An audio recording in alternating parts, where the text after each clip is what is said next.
QKIS compose your dream. Hello दोस्तों, क्विकाइस में आपका स्वागत है। हमारे चैनल लगातार एनसीईआरटी क्लास प्रोवाइड की जा रही है और साथ में उसके सारे क्वेश्चन भी चैप्टर वाइज और जो है क्लास वाइज करा रहे हैं हम लोग। ये आज एनसीईआरटी क्लास 11 पॉलिटी एनसीईआरटी का जो है तीसरा चैप्टर है, चुनाव प्रक्रिया। भारत में चुनाव प्रक्रिया क्या होती है, चुनाव आयोग के प्रमुख काम क्या होते हैं, इनके बारे में बताया गया है और चुनाव प्रक्रिया कैसे अपनाई जाती है, हमारे देश में चुनाव कैसे कराए जाते हैं, चुनाव सुधार क्या होता है। प्री और मेंस में यहाँ से क्वेश्चन पूछे जाते हैं और लोकसभा चुनाव हो रहा है तो यहाँ से क्वेश्चन आ सकते हैं, इसलिए उसको बहुत अच्छे से देखने और समझने की ज़रूरत है। हम लोग शुरू करते हैं लेसन की और आप लोग चैनल को सब्सक्राइब कर लीजिएगा, बेल आइकन को प्रेस कर लीजिएगा, जिससे इस तरह क्लास आपको लगातार मिलती रहे। ये एनसीईआरटी क्लास 11 पॉलिटी का तीसरा चैप्टर है, चुनाव और प्रतिनिधित्व क्या होता है, चुनाव क्यों होता है, क्यों किया जाता है, कैसे किया जाता है, क्या विधि होती है और प्रतिनिधित्व किसे कहते हैं, इसके बारे में डिटेल बताया गया। क्योंकि इस समय लोकसभा चुनाव चल रहा है तो हो सकता है कि आने वाले एग्जाम में इस तरह से क्वेश्चन पूछे जा सकते हैं चुनाव से जुड़े हुए। ठीक है, जब हम लोग चैप्टर पढ़ लेंगे तो हमें इसमें क्या क्या समझ में आएगा कि चुनाव की विभिन्न विधियां क्या होती हैं, अपने देश की चुनाव व्यवस्था की विशेषताएं क्या होती हैं, स्वतंत्र और निष्पक्ष चुनाव कराने के प्रावधानों का महत्व क्या है और चुनाव सुधार पर होने वाली बहस क्या है। हम इन सब पे डिस्कशन कर सकेंगे क्योंकि ये सब मेंस के टॉपिक भी होते हैं, तो इस सब चीज़ों को अगर हम नहीं जानेंगे तो मेंस में हमें क्वेश्चन लिखने में प्रॉब्लम आ सकती है। ठीक है, शुरू करते हैं। यहाँ लिखा है आपका चुनाव और लोकतंत्र। तो याद रखना, लोकतंत्र में का एक सबसे महत्वपूर्ण हिस्सा होता है चुनाव। लिखा है, आइए हम अपने से ही चुनाव और प्रजातंत्र के बारे में 2 प्रश्न पूछकर अध्याय की शुरुआत करते हैं। लिखा है, पहला क्वेश्चन है, क्या बिना चुनाव के लोकतंत्र कायम रह सकता है? ये पहला क्वेश्चन है। दूसरा है, क्या बिना लोकतंत्र के चुनाव हो सकता है? 2 बातें हैं, एक चुनाव के लोकतंत्र के कायम रहने का और दूसरा लोकतंत्र के चुनाव को ये है कैसे जुड़ा हुआ है। तो 2 क्वेश्चन के हमें उत्तर के साथ ही हम इसको शुरू करेंगे। ठीक है, तो हम शुरू करते हैं। पहला जो है प्रश्न का उत्तर यहाँ पर दिया गया है। लिखा है,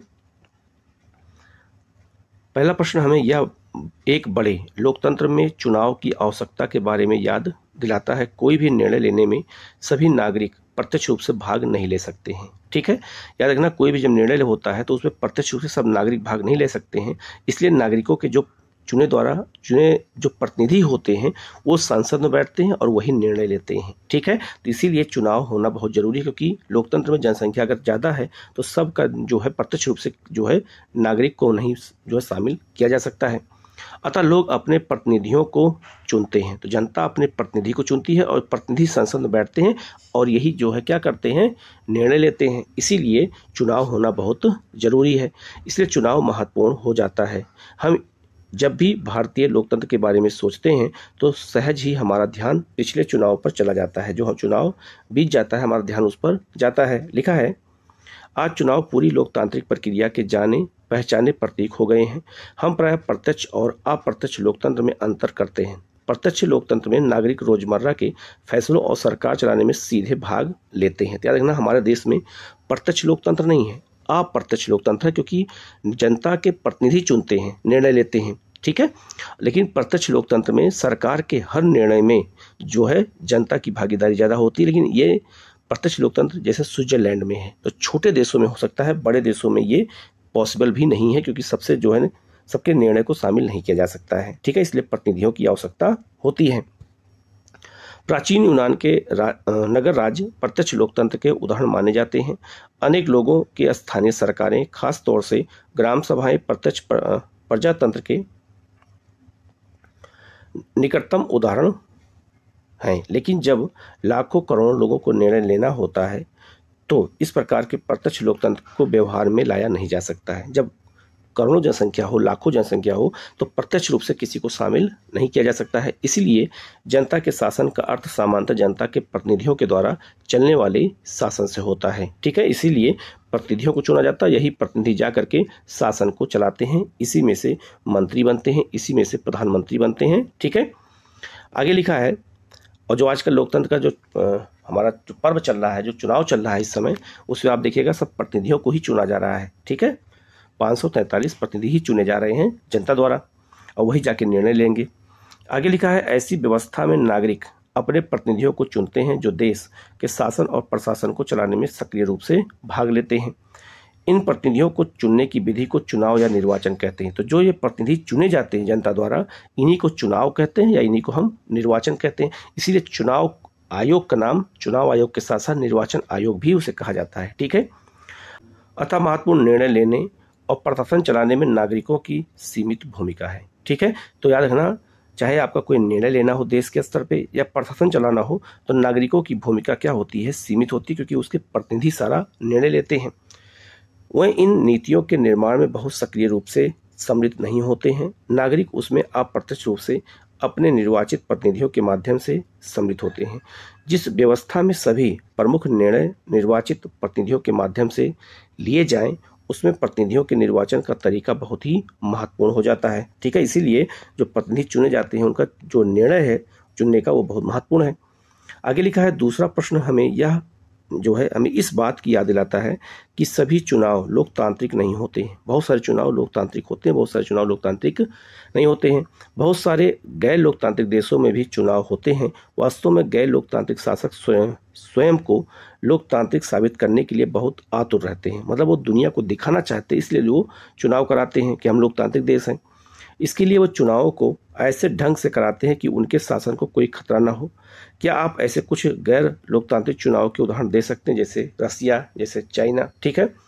आपकी राय में कौन सी बात एक लोकतांत्रिक चुनाव को एक गैर लोकतांत्रिक चुनाव से अलग करती है? किसी देश में चुनाव को लोकतांत्रिक ढंग से संपन्न कराना सुनिश्चित करने के लिए क्या करना चाहिए? तो याद रखना, किसी भी देश में अगर चुनाव को जो है लोकतांत्रिक ढंग से अगर कराना हो तो हमें क्या क्या करना चाहिए? अब इसका जो है हमें उत्तर देना है। तो लिखा है, इसी बिंदु पर संविधान की महत्वपूर्ण भूमिका है। याद रखना, चुनाव कैसे कराए जाएं, क्या कराए जाएं, इसके लिए अब संविधान जिम्मेदार हो गया। और संविधान में किसका उल्लेख है? तो निर्वाचन आयोग का उल्लेख है। तो यार इसीलिए लिखा है कि इसी बिंदु पर संविधान की महत्वपूर्ण भूमिका है। एक लोकतांत्रिक देश का संविधान चुनाव के लिए कुछ मूलभूत नियम बनाता है। तो हमारे चुनाव आयोग का उल्लेख कहाँ किया गया है?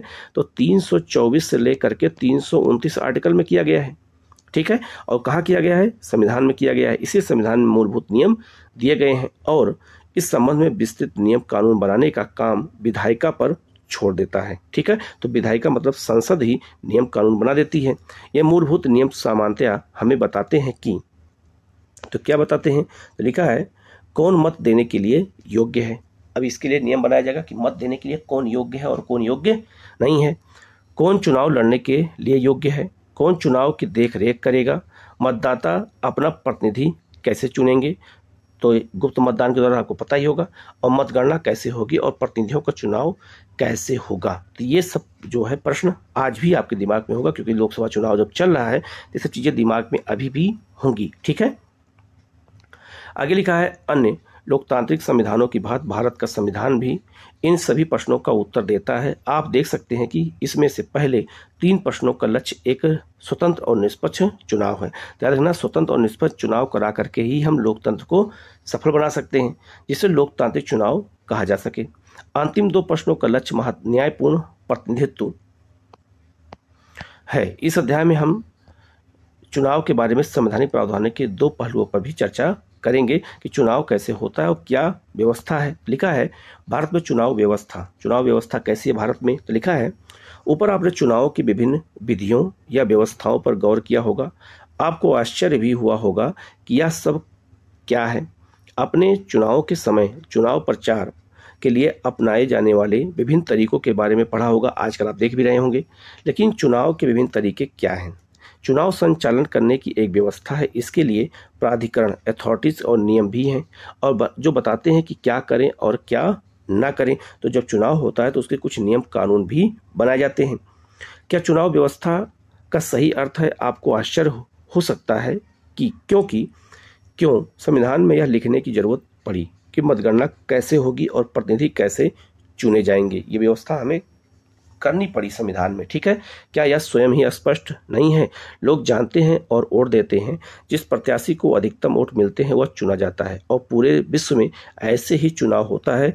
हमें इसके बारे में क्यों सोचना चाहिए? तो ये सब व्यवस्था क्या है, कैसे है, इसी के सब के बारे में जो है घूम फिर के क्वेश्चन पूछे जाते हैं। तो लिखा है, हमें इसलिए सोचना चाहिए क्योंकि यह प्रश्न उतना सरल नहीं है जितना हमें लगता है। हम अपनी चुनाव व्यवस्था में ही इतना लीन है कि हमें लगता है कि कोई और तरीका हो ही नहीं सकता है। लोकतांत्रिक चुनाव में जनता वोट देती है और उसकी इच्छा ही यह तय करती है कि कौन चुनाव जीतेगा। लेकिन लोगों के द्वारा अपनी रुचि को जो है व्यक्त करने के अनेक तरीके हो सकते हैं और उनकी पसंद की गणना करने में भी बहुत सारी विधियां हो सकती हैं। खेल के इन अलग अलग नियमों से इस बात का फैसला बदल सकता है कि जीत किसकी होगी। कुछ नियम ऐसे हैं जिनमें बड़े दलों को लाभ होता है और कुछ नियमों से छोटे खिलाड़ियों दलों को भी मदद मिलती है। कुछ नियम बहुसंख्यक समुदाय के हित में होते हैं और कुछ अल्पसंख्यकों को संरक्षण देते हैं। आइए एक नाटकीय उदाहरण से समझें कि ऐसा क्यों होता है। लिखा है जो सबसे आगे वही जीते। तो याद रखना हमारे लोकतंत्र में नियम है कि जो सबसे ज़्यादा वोट पाता है प्रत्याशियों में वही जीतता है। ठीक है, तो याद रखना यह भारतीय लोकतंत्र के एक ऐतिहासिक क्षण के बारे में है। 1984 के लोकसभा का चुनाव जो हुआ था उसी के बारे में यहाँ पे दिया गया है। आप देख सकते हैं यहाँ पे कांग्रेस ने 400 प्लस सीटें जीती थी 1984 चुनाव में। तो पहली बार कांग्रेस को 3/4 बहुमत मिला था। ठीक है, तो ये जो है पेपर में उस समय की कटिंग थी उसी को यहाँ पर लगाया गया है। ठीक है, और आप यहाँ रिजल्ट भी देख सकते हैं। उस समय 1984 का जब चुनाव हुआ था तो किस पार्टी को कितने वोट मिले थे। तो 84 चुनाव में कांग्रेस को 415 सीटें मिली थी और 48% वोट मिले थे पूरे भारत के। भाजपा को 7.54% 2 सीटें मिली थी। जनता पार्टी को 10 सीटें मिली थी। लोक दल को 3 सीटें मिली थी। माकपा को 22 सीटें, तेलुगु देशम को 30 सीटें, ऐसे सबको मिला हुआ है। तो ये उस समय का 84 चुनाव को दिखाया गया और ऐसे ही लिस्ट जारी की जाती है जब चुनाव हो जाता है। ठीक है, लोकसभा चुनाव में कांग्रेस पार्टी ने 543 में से 415 सीटें जीती जो कुल सीटों के 80% से भी अधिक है। लोकसभा चुनाव में किसी दल को ऐसी सफलता कभी नहीं मिली है। इस चुनाव से क्या पता चलता है? इसका मतलब है कि जनता किसकी ओर आकर्षित थी? कांग्रेस की ओर थी। 1984 में कांग्रेस पार्टी को 3/4 सीटें मिली। क्या इसका यह अर्थ है कि प्रत्येक 5 भारतीय नागरिकों में से 4 ने कांग्रेस को वोट दिया? ठीक है, वास्तव में नहीं। नीचे दी गई तालिका को देखें तो कांग्रेस पार्टी को 48% वोट मिले हैं। इसका अर्थ यह हुआ कि कुल मिलाकर के जितने लोगों ने मतदान किया उसमें केवल 48% लोगों ने ही कांग्रेस को वोट दिया है। लेकिन पार्टी को 80% से भी अधिक सीटें मिली हैं। अन्य दलों के प्रदर्शन को देखें। भाजपा को 7.4% वोट मिले लेकिन 1% से कम सीटें मिली हैं। ऐसा क्यों हुआ? क्योंकि उसका बहुमत उस समय नहीं था, उतना ज़्यादा उसका जनाधार नहीं था जैसा आज हो गया है। ठीक है, तो आप देख सकते हैं कि 415 सीटें कांग्रेस जीती है लेकिन वोट परसेंट में केवल 48 ही हैं। ठीक है, याद रखना ये बहुत ही महत्वपूर्ण पॉइंट है। इस चीज़ को हमें समझना है। ठीक है, कि कैसे जो है चीज़ें होती हैं। आगे लिखा है ऐसा इसलिए हुआ क्योंकि हम अपने देश में चुनाव की एक विशेष विधि का पालन करते हैं। इस व्यवस्था में पूरे देश को 543 निर्वाचन क्षेत्रों में बांट दिया गया है। पता है सबको आपको। प्रत्येक निर्वाचन क्षेत्र से एक प्रतिनिधि चुना जाता है और उस निर्वाचन क्षेत्र में जिस प्रत्याशी को सबसे अधिक वोट मिलते हैं उसे निर्वाचित घोषित कर दिया जाता है। ये भी याद रखना, चाहे 20 लोग खड़े हो, चाहे 10 लोग खड़े हो, चाहे 50 लोग खड़े हो, जो सबसे ज़्यादा वोट पाएगा वही जीतेगा। ठीक है, अब आगे लिखा है यह ध्यान रखना जरूरी है कि इस व्यवस्था में जिस प्रत्याशी को अन्य सभी प्रत्याशियों से अधिक वोट मिल जाते हैं उसे ही निर्वाचित घोषित किया जाता है। विजयी प्रत्याशी के लिए यह जरूरी नहीं है कि उसे कुल मतों का बहुमत मिले। ठीक है, ये जरूरी नहीं है। तो जो सबसे ज़्यादा वोट पाता है वो विजयी घोषित हो जाता है। इस विधि को जो सबसे आगे वही जीते प्रणाली first fast the post system कहते हैं। यही याद रखना, ये जो सबसे ज़्यादा वोट पाके जीतता है उसको हिंदी में क्या कहते हैं कि जो सबसे आगे वही जीते, और इंग्लिश में कहते हैं first past the post system कहते हैं, जो सबसे अधिक मत पाके जीतता है। ठीक है, याद रखना ये बहुत इंपॉर्टेंट चीज़ है। चुनावी दौड़ में जो प्रत्याशी अन्य प्रत्याशियों के मुकाबले सबसे आगे निकल जाता है वही विजयी होता है। बिल्कुल सही बात है। इसे बहुलवादी व्यवस्था भी कहते हैं। संविधान इसी विधि को स्वीकार करता है, तो हमारे संविधान में इसी विधि का प्रयोग किया गया है। इसे बहुलवादी व्यवस्था भी कहते हैं। तो इसके 3 नाम है, ये भी याद रखना, मैंने ऊपर बता दिया है। ठीक है, तो आपको 2 नाम ये आपको पता चल गया। एक तो आपको ये नाम है, एक ये है। इसे बहुलवादी व्यवस्था भी कहते हैं। अब आपको ये भी याद रखना है। ठीक है, आगे लिखा है आइए अपने उदाहरण की ओर लौटें। कांग्रेस पार्टी को प्राप्त मतों के अनुपात से ज़्यादा सीटें इसलिए मिली क्योंकि अनेक निर्वाचन क्षेत्रों में जहां उसके प्रत्याशी जीते उन्हें 50% से कम वोट मिले। यदि चुनाव मैदान में कई प्रत्याशी हों तो जीतने वाले प्रत्याशी को प्राय 50% से कम वोट मिलते हैं, क्योंकि वहाँ संख्या ज़्यादा हो जाती है। सभी हारने वाले प्रत्याशियों के वोट बेकार चले जाते हैं, क्योंकि इन वोटों के आधार पर उन प्रत्याशियों या दलों का कोई सीट नहीं मिलती है। तो जो हार जाते हैं उनका वोट क्या हो जाता है, बिल्कुल बेकार हो जाता है। मान लीजिए कि किसी पार्टी को प्रत्येक निर्वाचन क्षेत्र में 25% वोट मिलते हैं, लेकिन अन्य प्रत्याशियों को उससे भी कम वोट मिलते हैं। उस स्थिति में केवल 25% या उससे भी कम वोट पा करके कोई दल सभी जो है सीटें जीत सकता है। इसीलिए कांग्रेस 415 सीटें जीती थी। ठीक है, अब यहाँ दिया है समानुपातिक प्रतिनिधित्व क्या होता है। ये कई बार एग्जाम में पूछा जा चुका है। ठीक है, इसी व्यवस्था के तहत जो है राष्ट्रपति का भी चुनाव होता है, राज्यसभा का चुनाव होता है। ठीक है, तो लिखा है आइए इसकी तुलना इजराइल में होने वाले चुनाव से करें, जहां एक बिल्कुल भिन्न चुनाव व्यवस्था का पालन किया जाता है। इजराइल में मतगणना के बाद प्रत्येक पार्टी को संसद में उसी अनुपात में सीटें दे दी जाती हैं जिस अनुपात में उन्हें वोटों में हिस्सा मिलता है। ठीक है, प्रत्येक पार्टी चुनाव से पहले अपने प्रत्याशियों की एक प्राथमिकता सूची जारी करती है और अपने उतने ही प्रत्याशियों को उस प्राथमिकता सूची से चुन लेती है जितनी सीटों का कोटा उसे दिया जाता है। चुनाव की इस व्यवस्था को समानुपातिक प्रतिनिधित्व प्रणाली कहते हैं और इस प्रणाली में किसी पार्टी को उतनी ही प्रतिशत सीटें मिलती हैं जितनी परसेंट उसे वोट मिलते हैं। तो जितने परसेंट वोट मिलेंगे उतनी ही वो सीटें जीतेंगे, उससे ज़्यादा नहीं हो सकता है।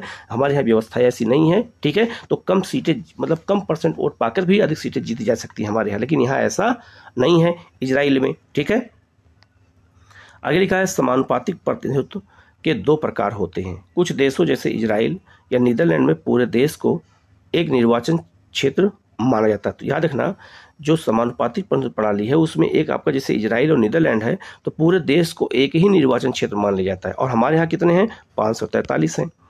और प्रत्येक पार्टी को राष्ट्रीय चुनाव में प्राप्त वोटों के अनुपात में सीटें दी जाती हैं। दूसरा तरीका अर्जेंटीना और पुर्तगाल में देखने को मिलता है, जहाँ पूरे देश को बहुसदस्यीय निर्वाचन क्षेत्रों में बांट दिया जाता है।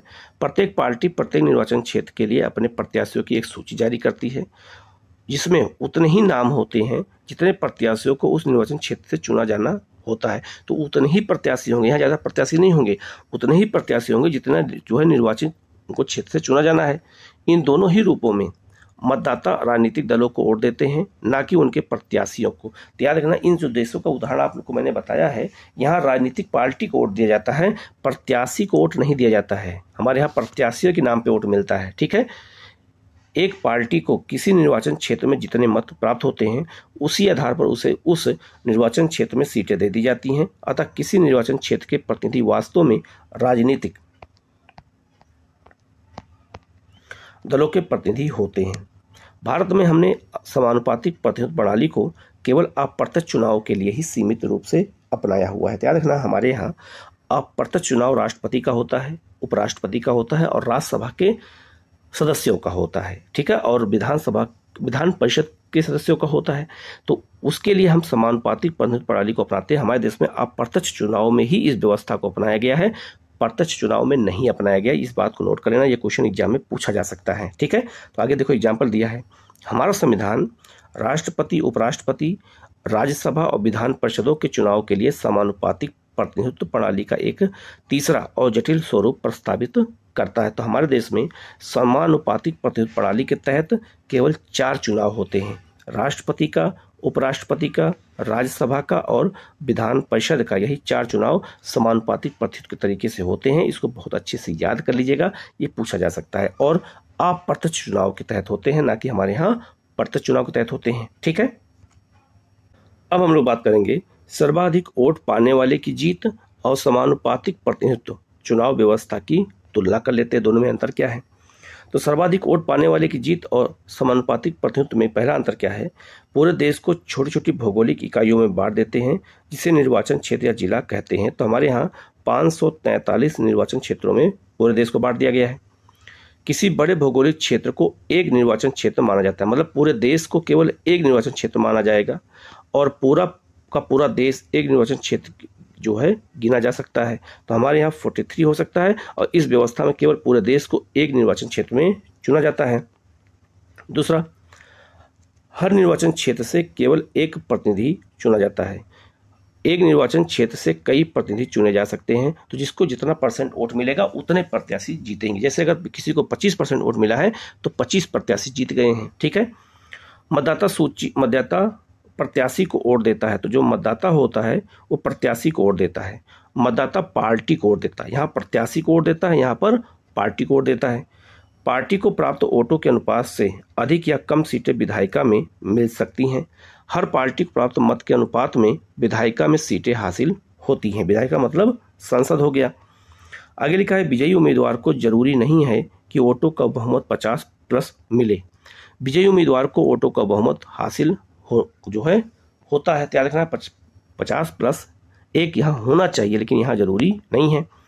उदाहरण के लिए यूनाइटेड किंगडम और भारत इसका अच्छा उदाहरण है, और इजराइल और नीदरलैंड इसका अच्छा उदाहरण है। ठीक है। तो हम याद रखना यूनाइटेड किंगडम में ऐसे चुनाव होता है जैसे हमारे यहाँ चुनाव होता है, ठीक वैसे ही यूके में भी होता है। ठीक है। अब आते हैं राज्यसभा के चुनाव में समानुपातिक प्रतिनिधित्व की प्रणाली क्या होती है। तो याद रखने हैं, देख लेते हैं। लिखा है तो जो राज्यसभा का चुनाव होता है वो अप्रत्यक्ष होता है और समानुपातिक प्रतिनिधित्व प्रणाली के तहत होता है। ठीक है। और एकल संक्रमणीय मत प्रणाली के तहत होता है। ठीक है। दूसरा अप्रत्यक्ष होता है।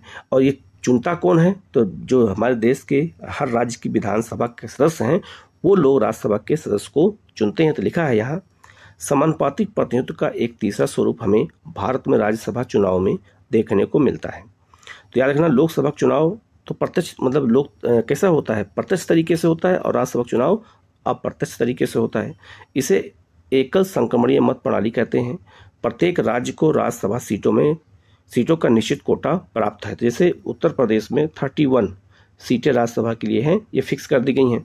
राज्यों की विधानसभा के सदस्यों द्वारा इन सीटों के लिए चुनाव किया जाता है। याद रखना जो राज्यसभा के जो ये विधानसभा के सदस्य होते हैं वही राज्यसभा के जो है सीटों के लिए चुनाव करते हैं। इसमें राज्य के विधायक ही मतदाता होते हैं। मतदाता चुनाव में खड़े सभी प्रत्याशियों को अपने पसंद के अनुपात में एक वरीयता क्रम में मत देते हैं। याद रखना जो मत देते हैं वो सबको मत देते हैं, तो वरीयता क्रम में मत देंगे। जैसे मान लीजिए कोई एक भाजपा का खड़ा हो, एक कांग्रेस का खड़ा हो, एक सपा का खड़ा हो, एक बसपा खड़ा हो राज्यसभा में, तो जब कोई वोट देने जाएगा तो अपनी मनपसंद के सबको वोट देगा, लेकिन सबको वरीयता क्रम में रखेगा कि इनको हम 1 नंबर पर रखते हैं, हम इनको 2 नंबर पर रखते हैं, इनको 3 नंबर पर रखते हैं, ऐसे होता है। ठीक है। तो सबको वोट देना होता है इसमें, लेकिन हम वरीयता क्रम रखते हैं कि हम वरीयता क्रम में हम सबसे ऊपर किसको रखते हैं। ठीक है। इसमें राज्य के विधायक ही मतदाता होते हैं। तो याद रखना विधायक ही इसमें वोट देते हैं, जनता वोट नहीं देती है। मतदाता चुनाव में खड़े सभी प्रत्याशियों को अपनी पसंद के अनुसार एक वरीयता क्रम में मत देता है। जीतने के लिए किसी प्रत्याशी को मतों का एक कोटा प्राप्त करना पड़ता है, जो निम्नलिखित फार्मूले के आधार पर होता है। क्या फार्मूला है, कुल मतदान कितना हुआ और कुल विजयी प्रत्याशी +1, और यहाँ +1 कर लेंगे। उदाहरण के लिए कैसे, यदि राजस्थान के 200 विधायकों को राज्यसभा के लिए 4 सदस्य चुनना है तो विजयी प्रत्याशी को 200, यहाँ पे कितने सदस्य चुने हैं 4, तो 200/4 +1 प्लस यहाँ 1 कर देंगे तो यहाँ कितना हो जाएगा 200/5 हो जाएगा +1, तो यहाँ हो जाएगा 40, इसको +1 हो जाएगा, मतलब 41 वोट की जरूरत पड़ेगी। तो एक राज्यसभा सीट के लिए कितनी वोट चाहिए, 41 सीट होना चाहिए। इस तरह से उसको हम निकाल लेते हैं। ठीक है। आगे लिखा है जब मतगणना होती है तब उम्मीदवारों को प्राप्त प्रथम वरीयता वोट गिना जाता है। जो प्रथम वरीयता में हम वोट रखते हैं उसी को गिना जाता है।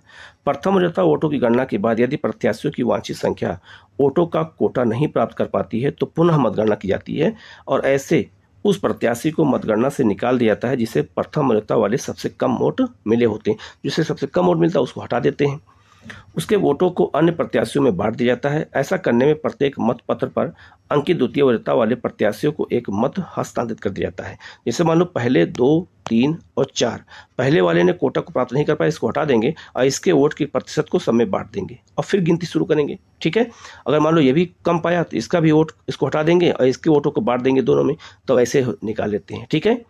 इस प्रक्रिया में तब तक जारी रहती है जब तक वांछित संख्या 4 के बराबर प्रत्याशियों को विजयी घोषित ना कर दिया जाए, तब तक ये गिनती चालू रहती है, अगर कोटा किसी ने प्राप्त ना किया हो तो। ठीक है। अब हम लोग बात करेंगे भारत में सर्वाधिक वोट से जीत की प्रणाली क्यों स्वीकार की गई। ये क्वेश्चन मेंस में पूछा जा सकता है। लिखा है इस प्रश्न के उत्तर का अनुमान लगाना बहुत कठिन नहीं है। यदि आपने ऊपर बॉक्स में राज्यसभा की चुनाव प्रक्रिया के बारे में पढ़ा होगा तो आपकी समझ में आ गया होगा कि यह प्रक्रिया काफ़ी जटिल है। जितनी जटिल प्रक्रिया है राज्यसभा चुनाव की, इसलिए आम जनता इसको क्या होगी, समझ नहीं पाएगी। इसीलिए डायरेक्ट चुनाव की व्यवस्था की गई है, प्रत्यक्ष। ठीक है, किसमें, लोकसभा में, जो किसी छोटे देश में लागू हो सकती है पर उपमहाद्वीप जैसे विशाल देश भारत में नहीं लागू हो सकती है। ये छोटे देशों में लागू तो हो सकती है लेकिन बड़े देशों में नहीं हो सकती, जहाँ पे और ज़्यादा विविधता हो। सर्वाधिक वोट से जीत वाली व्यवस्था की सफलता इसकी लोकप्रियता का कारण है। इस सामान्य मतदाताओं के लिए उन्हें राजनीति और चुनाव का विशेष ज्ञान नहीं है। तो हमारे देश में जो सामान्य मतदाता हैं और जो राजनीति करते हैं, जो चुनाव के बारे में जानते हैं, उनको इतना ज़्यादा ज्ञान नहीं होता है इस व्यवस्था के बारे में। इस पूरी चुनाव व्यवस्था को समझना अत्यंत सरल है। इसके अतिरिक्त चुनाव के समय मतदाताओं के पास स्पष्ट विकल्प होते हैं। ठीक है, उनके पास विकल्प होते हैं कि हमें किसको चुनना है। मतदाताओं को वोट करते समय किसी प्रत्याशी या दल को केवल स्वीकृति प्रदान करना होता है। राजनीति की वास्तविकता को ध्यान में रख करके मतदाता किसी प्रत्याशी को भी वरीयता दे सकता है और किसी दल को भी। वह चाहे तो इन दोनों में मतदाता के समय संतुलन बनाने की प्रक्रिया भी कोशिश भी कर सकता है। यह प्रणाली मतदाताओं को केवल दलों में ही नहीं वरन उम्मीदवारों में भी चयन का स्पष्ट विकल्प देती है। अन्य चुनावी व्यवस्थाओं में खास तौर से समानुपातिक प्रतिनिधित्व प्रणाली में मतदाताओं को किसी एक दल को चुनने का विकल्प दिया जाता है, लेकिन प्रत्याशियों का चयन पार्टी द्वारा जारी की गई सूची के अनुसार होता है। तो हमारे यहाँ जो प्रत्याशी होते हैं वो पार्टी द्वारा चुने लोग होते हैं और वही जो उन्हीं को चुना जाता है। इस प्रकार किसी क्षेत्र विशेष का प्रतिनिधित्व करने वाला और उसके प्रति उत्तरदायी कोई एक प्रतिनिधि नहीं होता है, बल्कि सर्वाधिक वोट से जीत वाली व्यवस्था पर आधारित निर्वाचन क्षेत्रों में मतदाता हो जाते हैं, जिनका प्रतिनिधित्व कौन है और उसे उत्तरदायी ठहरा सकते हैं। तो जो जीतता है वही उत्तरदायी ठहरा जाता है कि वही जो है पूरे उस निर्वाचन क्षेत्र की व्यवस्था करेगा। ठीक है, आगे लिखा है यहाँ एक जो है कार्टून बना है, ये है 1949 का, कि कांग्रेस इतनी बड़ी पार्टी थी कि छोटे दल बिल्कुल बौने जैसे लग रहे हैं। यहाँ पे देखो लिखा भी है। ठीक है, इतनी बड़ी पार्टी कांग्रेस की थी, उसमें छोटे दल क्या थे, बिल्कुल बौने के समान थे। ठीक है, आगे लिखा है, लेकिन सबसे महत्वपूर्ण बात यह है कि संविधान निर्माता समझते थे कि समानुपातिक प्रतिनिधित्व प्रणाली पर आधारित चुनाव संसदीय प्रणाली में सरकार के स्थायित्व के लिए उपयुक्त नहीं होगी।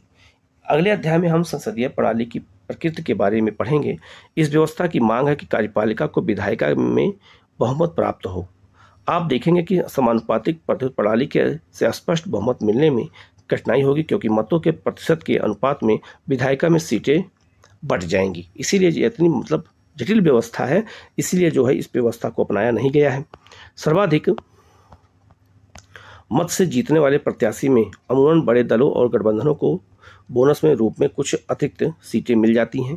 ये सीटें उन्हें प्राप्त मतों के अनुपात से अधिक होती हैं। अतः यह प्रणाली एक अस्थायी सरकार बनाने का मार्ग प्रशस्त कर संसदीय सरकार को सुचारू और प्रभावी ढंग से काम करने का अवसर देती है।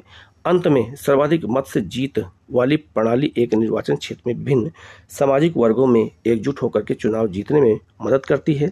भारत जैसे विविधताओं वाले देश में समानुपातिक प्रतिनिधित्व प्रणाली प्रत्येक समुदाय को अपनी एक राष्ट्रव्यापी पार्टी बनाने की प्रेरित करेगी। संभवतः यह बात भी हमारे संविधान निर्माताओं के दिमाग में रही होंगी, इसीलिए व्यवस्था को नहीं चुना गया। ठीक है, अब हम लोग बात करेंगे निर्वाचन क्षेत्रों का आरक्षण। हमारे यहाँ निर्वाचन क्षेत्रों में जो आरक्षण दिया जाता है वो पहले 2 वर्ग था, एससी और एसटी। अब महिलाओं को भी आरक्षण दे दिया गया है संविधान संशोधन जो है 106 के तहत। तो अब याद रखना, निर्वाचन क्षेत्रों में आरक्षण 3 वर्ग को हो जाएगा और महिलाओं का जो आरक्षण है वो 2029 के चुनाव में लागू होगा। ठीक, हमने पहले पढ़ा कि सर्वाधिक मत से जीत वाली प्रणाली में किसी निर्वाचन क्षेत्र में जिस किसी उम्मीदवार को सबसे अधिक वोट मिल जाता है उसे ही चुना हुआ घोषित कर दिया जाता है। इससे छोटे छोटे सामाजिक समूहों का आहित हो जाता है। क्यों? छोटे समूहों का उतना ज़्यादा जनाधार नहीं होता है और वो चुनाव हार जाते हैं। ठीक है, तो अपनी बात तो जो है देश तक नहीं पहुंचा पाते हैं। यह भारतीय सामाजिक परिवेश में और अधिक महत्वपूर्ण है। हमारे यहाँ जाति आधारित भेदभाव का इतिहास रहा है। ऐसी सामाजिक व्यवस्था में सर्वाधिक मत से जीत वाली प्रणाली का परिणाम यह होगा कि दबंग सामाजिक समूह और जातियाँ हर जगह जीत जाएंगी। तो जहाँ याद रखना, जहाँ जिस जात का ज़्यादा बोलबाला होगा वो जात ज़्यादा हो जाएगी। दलित जीत जाएगी। दलित उत्पीड़न और सामाजिक समूहों को कोई प्रतियुत्तर प्राप्त नहीं हो पाएगा। हमारे संविधान निर्माता इस कठिनाई से वाकिफ थे। तो ये समस्याएं जो दलित उत्पीड़न हो रही हैं, जो छोटे समूह हैं, वो पीछे रह जाएंगे राजनीति में। इसीलिए हमारे संविधान निर्माता थे उनको ये बात पता थी और ऐसे दलित उत्पीड़ित सामाजिक समूहों के लिए उचित और न्यायपूर्ण प्रतिनिधित्व सुनिश्चित करने की आवश्यकता समझते थे। इसीलिए इस वर्ग को क्या दिया गया है, राजनीति में आरक्षण दिया गया है। लिखा है स्वतंत्रता के पूर्व भी इस विषय पर बहस हुई थी और ब्रिटिश सरकार ने पृथक निर्वाचन मंडल की शुरुआत की थी। तो हमारे यहाँ 1909 में पहली बार मुसलमानों को पृथक निर्वाचन व्यवस्था दी गई और 1919 के जो है अधिनियम द्वारा, जिसमें सिखों को, यूरोपियों को और जो है ईसाइयों को भी जो है पृथक निर्वाचन व्यवस्था दे दिया गया था। ठीक है, इसका अर्थ यह है कि किसी समुदाय के प्रतिनिधि के चुनाव में केवल उसी समुदाय के लोग वोट डाल सकेंगे। संविधान सभा के अनेक सदस्यों को इस पर शंका थी। उनका विचार था कि यह व्यवस्था हमारे उद्देश्यों को पूरा नहीं कर पाएगी। तो जो याद रखना, जो पृथक निर्वाचन व्यवस्था थी ये जो है बहुत अच्छी व्यवस्था नहीं थी, इसीलिए इसको नहीं अपनाया गया। इसलिए आरक्षित निर्वाचन क्षेत्रों की निकटता को अपनाया गया। इस व्यवस्था के अंतर्गत किसी निर्वाचन क्षेत्र में सभी मतदाता वोट तो डालेंगे, लेकिन प्रत्याशी केवल उसी समुदाय या सामाजिक वर्ग का होगा जिसके लिए वह सीट आरक्षित की गई। अगर वो सीट SC या ST के लिए आरक्षित है तब ऐसी स्थिति में वो निर्वाचन तो वही लड़ेगा, लेकिन वोट देने का अधिकार सबको होगा। ठीक है, आगे लिखा है अनेक ऐसे सामाजिक समूह हैं जो पूरे देश में फैले हुए हैं। किसी एक निर्वाचन क्षेत्र में उनकी इतनी संख्या नहीं होती है कि वह किसी प्रत्याशी की जीत को प्रभावित कर सके, लेकिन पूरे देश पर नजर डालने पर वह अच्छे खासे बड़े समूह के रूप में दिखाई देते हैं। उन्हें समुचित प्रतिनिधित्व देने के लिए आरक्षण की व्यवस्था जरूरी हो जाती है। संविधान अनुसूचित जातियों और अनुसूचित जनजातियों के लिए लोकसभा और राज्य की विधानसभाओं में आरक्षण की व्यवस्था करता है। याद रखना, राज्यसभा और विधान परिषद में आरक्षण की व्यवस्था नहीं है। तो आरक्षण की व्यवस्था SC और ST के लिए लोकसभा में है और राज्य की विधान सभाओं में है। प्रारंभ में यह व्यवस्था 10 वर्ष के लिए की गई थी, पर अनेक संवैधानिक संशोधनों द्वारा इसे बढ़ा करके 2020 तक बढ़ा दिया गया है। तो वर्तमान में 2020 तक था, अब ये 2030 तक बढ़ा दिया गया है। ठीक है, आरक्षण की अवधि खत्म होने पर संसद इसे और आगे बढ़ाने का निर्णय ले सकती है। तो संसद ही इस आरक्षण को बढ़ा सकती है। इन दोनों समूहों की आरक्षित सीटों का वही अनुपात है जो भारत की जनसंख्या में इनका अनुपात होता है। तो जनसंख्या के आधार पर इनको सीटें दी गई हैं। तो लोकसभा में 543 निर्वाचन क्षेत्रों में 84 सीटें अनुसूचित जातियों के लिए हैं और 47 सीटें अनुसूचित जनजातियों के लिए दे दी गई हैं।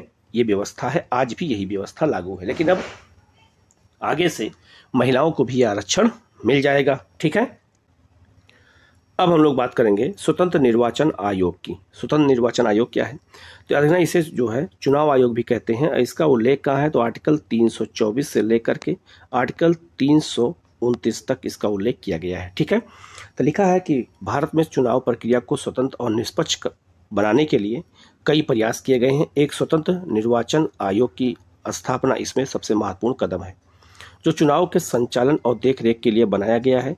क्या आप जानते हैं कि अनेक देशों में चुनाव कराने के लिए किसी स्वतंत्र मशीनरी का अभाव है?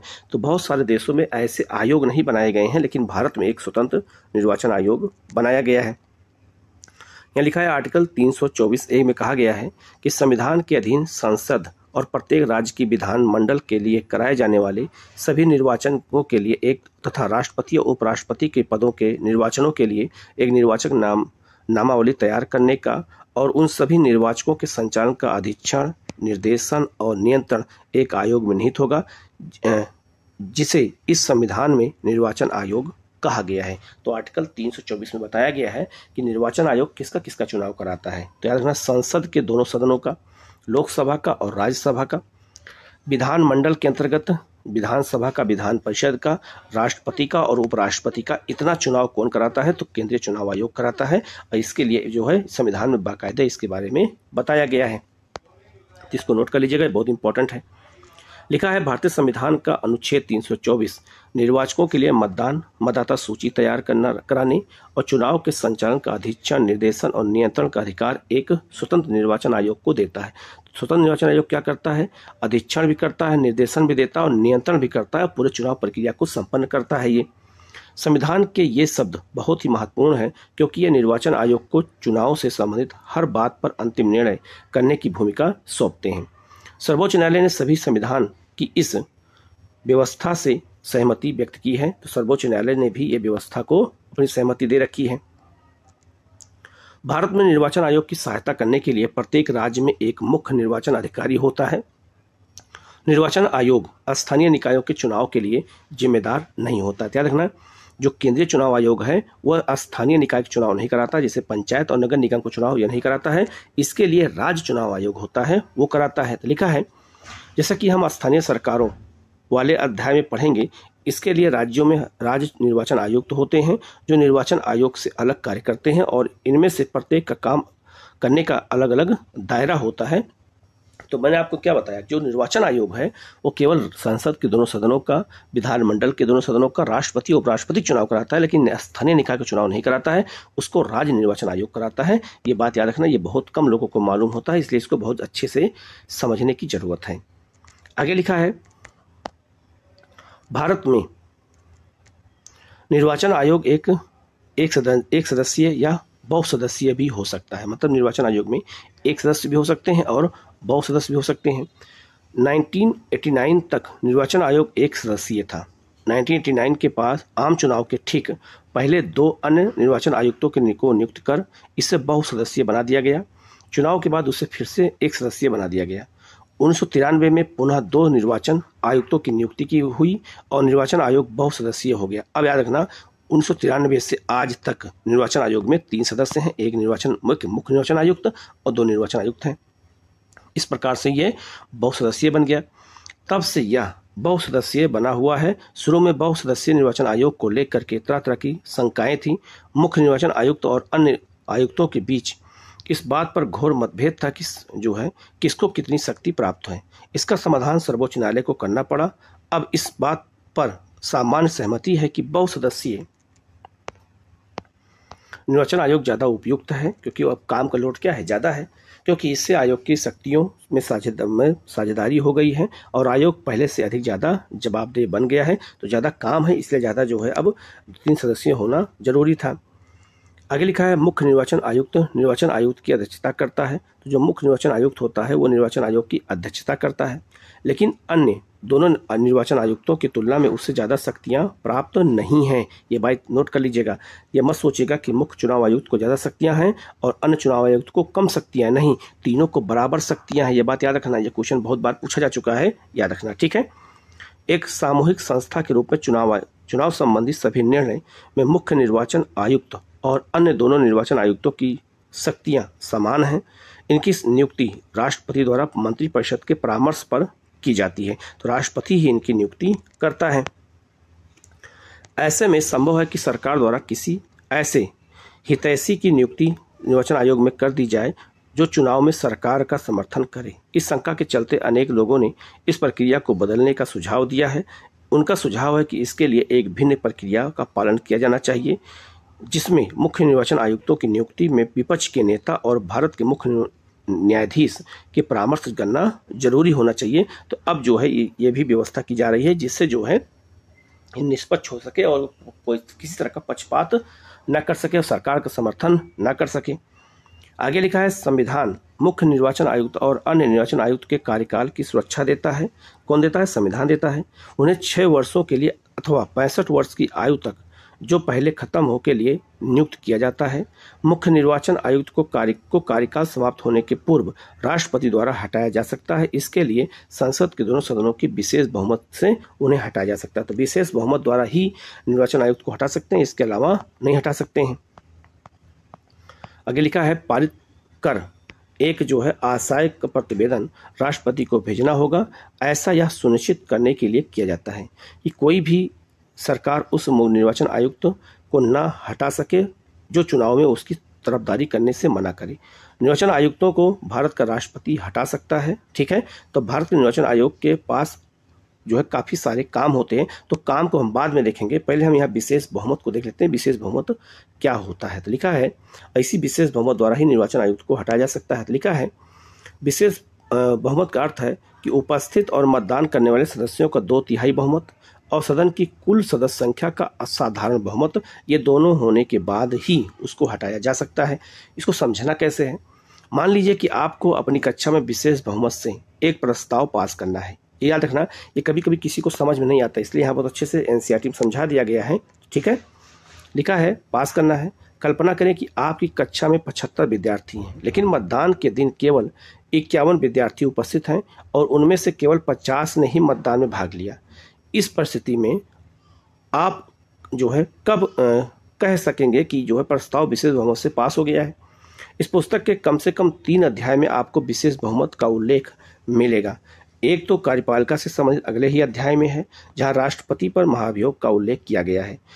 अन्य 2 स्थानों पर भी ढूंढने का प्रयास किए जहां विशेष बहुमत का उल्लेख किया गया है। तो आगे हमें विशेष बहुमत के बारे में बार बार बताया जाएगा, इसलिए विशेष बहुमत को अच्छे से जानना जरूरी था। ठीक है, अब हम लोग बात करते हैं निर्वाचन आयोग के प्रमुख काम क्या है। लिखा है पहला काम क्या है, यही क्वेश्चन एग्जाम में आईएएस में और पीसीएस में मेंस से पूछे जाते हैं। निर्वाचन आयोग का काम क्या है? जो काम यहाँ लिखे गए हैं, अगर आप इसी को लिख देंगे तो आपको बहुत ज़्यादा नंबर मिलेगा। पॉइंट में नंबर लिखना है। लिखा है वह मतदाता सूचियों को नया करने के काम की देखरेख करता है। तो मतदाता सूची को बराबर अपडेट करने का काम है उसका। पूरा प्रयास करता है कि मतदाता सूचियों में गलतियां न हों, अर्थात पंजीकृत मतदाताओं के नाम न छूट जाएं और न ही उसमें ऐसे लोगों के नाम हो जो मतदान के मतलब अयोग्य हों या जीवित ना बचे हों। इसीलिए मतदान सूची को हमेशा अपडेट किया जाता है। वह चुनाव का समय और चुनाव का पूरा कार्यक्रम तय करता है। इस कार्यक्रम में निम्न बातों का उल्लेख होता है: चुनाव की जो है अधिघोषणा, नामांकन प्रक्रिया शुरू करने की तिथि, मतदान की तिथि, मतगणना की तिथि और चुनाव परिणामों की घोषणा। ठीक है, इस पूरी प्रक्रिया में निर्वाचन आयोग को स्वतंत्र और निष्पक्ष चुनाव कराने के लिए निर्णय लेने का अधिकार है। वह पूरे देश, किसी राज्य या किसी निर्वाचन क्षेत्र में चुनाव को इस आधार पर स्थगित या रद्द कर सकता है कि वहाँ जो है माकूम माहौल नहीं है। ठीक है, तो वो जो है स्थगित भी कर सकता है तथा स्वतंत्र और निष्पक्ष चुनाव कराना संभव नहीं है। निर्वाचन आयोग राजनीतिक दलों और उनके उम्मीदवारों के लिए एक आदर्श आचार संहिता लागू करता है। वह किसी भी निर्वाचन क्षेत्र में दोबारा चुनाव कराने की आज्ञा दे सकता है। यदि उसे लगे कि मतगणना प्रक्रिया पूरी तरह से उचित और न्यायपूर्ण नहीं थी तो वह दोबारा मतगणना कराने की भी आज्ञा दे सकता है। निर्वाचन आयोग राजनीतिक दलों को मान्यता देता है और उन्हें चुनाव चिन्ह आवंटित करता है, यह भी उसका काम है। ठीक है, आगे लिखा है निर्वाचन आयुक्त आयोग के पास बहुत सी सीमित कर्मचारी होते हैं। वह प्रशासनिक मशीनरी की मदद से चुनाव कराता है। तो जो प्रशासनिक अधिकारी होते हैं उन्हीं के माध्यम से वो क्या करता है, पूरे चुनाव को संपन्न कराता है। लेकिन एक बार चुनाव प्रक्रिया शुरू हो जाने पर चुनाव संबंधी कार्यों के संबंध में आयोग का पूरी प्रशासनिक मशीनरी पर नियंत्रण हो जाता है। तो जितने प्रशासनिक अधिकारी हैं, जैसे इस समय चुनाव चल रहा है लोकसभा का, तो सब आयोग के अधीन होकर काम कर रहे हैं। इसमें केंद्र और राज्य की सरकार के अधीन होकर काम नहीं कर रहे हैं। चुनाव प्रक्रिया के दौरान राज्य और केंद्र सरकार के प्रशासनिक अधिकारियों को चुनाव संबंधी कार्य दिए जाते हैं और इस संबंध में निर्वाचन आयोग का उन पर पूरा नियंत्रण होता है। निर्वाचन आयोग इन अधिकारियों का तबादला कर सकता है या उनके तबादले को रोक सकता है। तो तबादला करने का अधिकार भी किसके पास आ गया है? तो चुनाव के दौरान चुनाव आयोग के पास होता है। ये बहुत से लोगों को नहीं मालूम होता है। अधिकारी निष्पक्ष ढंग से काम करने में विफल रहें तो आयोग उनके विरुद्ध कार्रवाई भी कर सकता है। विगत वर्षों में निर्वाचन आयोग एक स्वतंत्र सत्ता के रूप में उभरा है, जिसने चुनाव प्रक्रिया की निष्पक्षता सुनिश्चित करने के लिए अपनी शक्तियों का प्रयोग जो है किया है। उसने चुनाव प्रक्रिया की गरिमा को बनाए रखने के लिए निष्पक्ष और न्यायपूर्ण ढंग से काम किया है। निर्वाचन आयोग का इतिहास इस बात का गवाह है कि संस्थाओं की कार्यप्रणाली में प्रत्येक सुधार के लिए कानूनी या संवैधानिक परिवर्तन आवश्यक नहीं है। यह आम धारणा है कि 25 वर्षों पहले के मुकाबले आज निर्वाचन आयोग ज़्यादा स्वतंत्र और प्रभावी है। ऐसा इसलिए नहीं है कि निर्वाचन आयोग की शक्तियां और उसकी संवैधानिक सुरक्षा बढ़ा दी गई है। दरअसल निर्वाचन आयोग ने केवल उन शक्तियों का और प्रभावशाली ढंग से प्रयोग करना शुरू कर दिया है जो उसे संविधान में पहले से प्राप्त हैं। तो याद रखना, जो संविधान में शक्तियां प्राप्त हैं, चुनाव आयोग ने उसी का उपयोग करके आज जो है चुनाव को और ज़्यादा मजबूत बना दिया है। 1951-52 से लोकसभा के 17 चुनाव हो चुके हैं, तो 18वां हो रहा है। निर्वाचन आयोग के द्वारा विधानसभाओं के अनेक चुनाव और उपचुनाव कराए गए हैं। उपचुनाव किसे कहते हैं? जब कोई प्रत्याशी जो है कार्यकाल के दौरान उसकी मृत्यु हो जाए या त्यागपत्र दे देता है या जो है दल बदल कर लेता है तो उपचुनाव होता है। उतने ही कार्यकाल के लिए जितने काल के लिए बनी हुई है। निर्वाचन आयोग को असम, पंजाब, जम्मू कश्मीर जैसे हिंसाग्रस्त क्षेत्रों को चुनाव कराने में अनेक कठिनाई परिस्थितियों का सामना करना पड़ा है। ठीक है, वर्ष जो है 1991 में पूरी चुनाव प्रक्रिया को बीच में ही रोकना पड़ा, क्योंकि चुनाव प्रचार के दौरान पूर्व प्रधानमंत्री राजीव गांधी की हत्या कर दी गई थी। निर्वाचन आयोग को 2002 में एक अन्य गंभीर समस्या का सामना करना पड़ा था, जब गुजरात विधानसभा में भंग कर दी गई थी और चुनाव कराना पड़ा। लेकिन निर्वाचन आयोग ने पाया कि राज्य में अप्रत्याशित हिंसा के कारण स्वतंत्र और निष्पक्ष चुनाव कराना तुरंत संभव नहीं था। इसीलिए ठीक है, निर्वाचन आयोग ने राज्य में विधानसभा चुनाव को कुछ महीनों के लिए स्थगित करने का निर्णय ले लिया और सर्वोच्च न्यायालय ने निर्वाचन आयोग के इस निर्णय को वैध ठहराया। तो याद रखना, इस तरह की चीजें होती रहती हैं। ठीक है, ये हम लोग चुनाव सुधार की मांग हमेशा होती रही है कि चुनाव में सुधार होना चाहिए। तो क्या होना चाहिए? तो लिखा है, चुनाव की कोई प्रणाली कभी आदर्श नहीं हो सकती है, उसमें अनेक कमियां और सीमाएं होती हैं। लोकतांत्रिक समाज को अपने चुनाव को और अधिक स्वतंत्र और निष्पक्ष बनाने के तरीकों को बराबर खोजते रहना पड़ता है।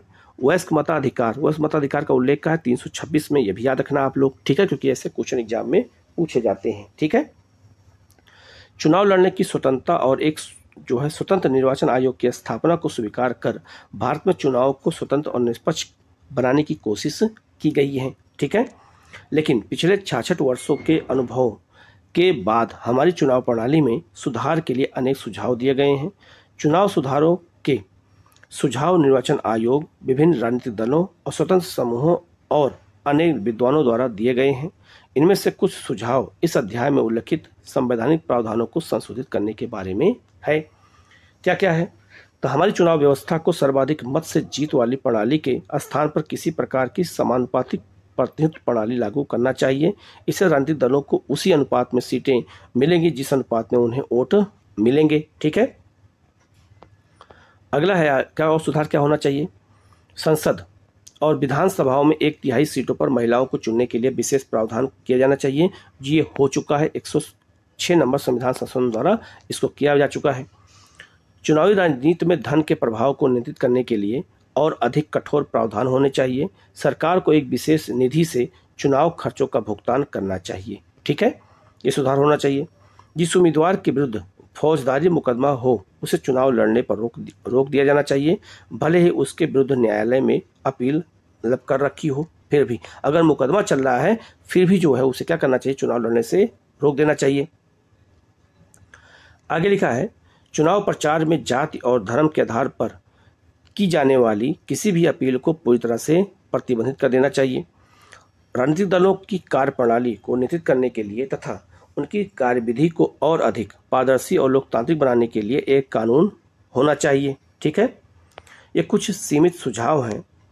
इन सुझावों पर कोई आम राय नहीं है, लेकिन यदि उन पर आम राय बन भी जाए तो भी कानून और औपचारिक प्रावधान एक सीमा तक ही कारगर हो सकते हैं। वास्तव में स्वतंत्र और निष्पक्ष चुनाव तभी हो सकता है जब सभी उम्मीदवार, राजनीतिक दलों और वह सभी लोग जो चुनाव प्रक्रिया में भाग लेते हैं लोकतांत्रिक प्रतिस्पर्धा का भावना का सम्मान करें, तब जाकर के ऐसा हो सकता है। आगे लिखा है, कानूनी सुधारों के अतिरिक्त 2 और तरीके हैं जिनसे यह सुनिश्चित किया जा सकता है कि चुनाव जनता की अपेक्षाओं और लोकतांत्रिक आकांक्षाओं को जो है व्यक्त करें। पहला तो यह है कि जनता को स्वयं ही और अधिक सतर्क रहना चाहिए और राजनीतिक कार्यों में और सक्रियता से भाग लेना चाहिए। तो याद रखना, चुनाव सुधार में जनता का भी जागरूक होना बहुत जरूरी है कि किसको हमें चुनना है और किसको हमें नहीं चुनना है। आगे लिखा है, लेकिन आम आदमी के लिए नियमित रूप से राजनीति में भाग लेने की अपनी सीमाएं हैं, क्योंकि वो काम धंधे वाले लोग होते हैं तो राजनीति में खाली समय में बात करते हैं, काम के समय नहीं। ठीक है, इसलिए यह जरूरी है कि अनेक राजनीतिक संस्थाओं और राजनीतिक संगठनों का विकास किया जाए जो स्वतंत्र और निष्पक्ष चुनाव सुनिश्चित कराने के लिए पहरेदारी करते रहें। ठीक है, हम लोग निष्कर्ष में देखते हैं। लिखा है, जिन देशों में प्रतिनिधित्व वाला लोकतंत्र है वहाँ चुनाव और चुनाव का प्रतिनिधित्व वाला स्वरूप लोकतंत्र को प्रभावी और विश्वसनीय बनाने में निर्णायक भूमिका निभाता है।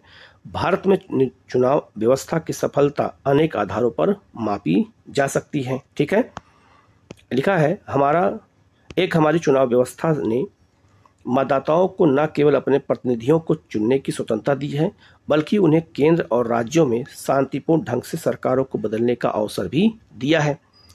2 मतदाताओं ने चुनाव प्रक्रिया में लगातार रुचि ली है और उनमें भाग लिया है। चुनाव में भाग लेने वाले उम्मीदवारों और दलों की संख्या लगातार बढ़ रही है। तीसरा है, चुनाव व्यवस्था में सभी को स्थान मिला है और यह सभी को साथ लेकर चली है। हमारे प्रतिनिधियों की सामाजिक पृष्ठभूमि भी धीरे धीरे बदली है। अब हमारे प्रतिनिधि विभिन्न सामाजिक वर्गों से आते हैं। यदि उनमें अभी भी महिलाओं की संख्या में संतोषजनक वृद्धि नहीं हुई है, लेकिन आगे वो भी हो जाएगी। 4 नंबर है, देश के अधिकतर भागों में चुनाव परिणाम चुनावी अनियमितताओं और धांधली से प्रभावित नहीं होते। यदि चुनाव में धांधली करने के अनेक प्रयास किए जाते हैं।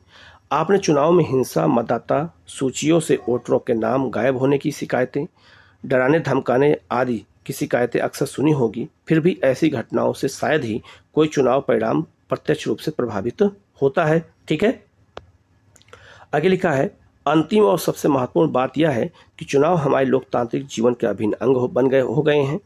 कोई इस बात की कल्पना भी नहीं कर सकता है कि कभी कोई सरकार चुनाव में जनादेश का उल्लंघन भी करेगी। इसी तरह कोई यह भी कल्पना नहीं कर सकता है कि बिना चुनाव के कोई सरकार बन सकेगी। वास्तव में भारत में निश्चित अंतराल पर होने वाले नियमित चुनाव को एक महान लोकतांत्रिक प्रयोग के रूप में ख्याति मिली है।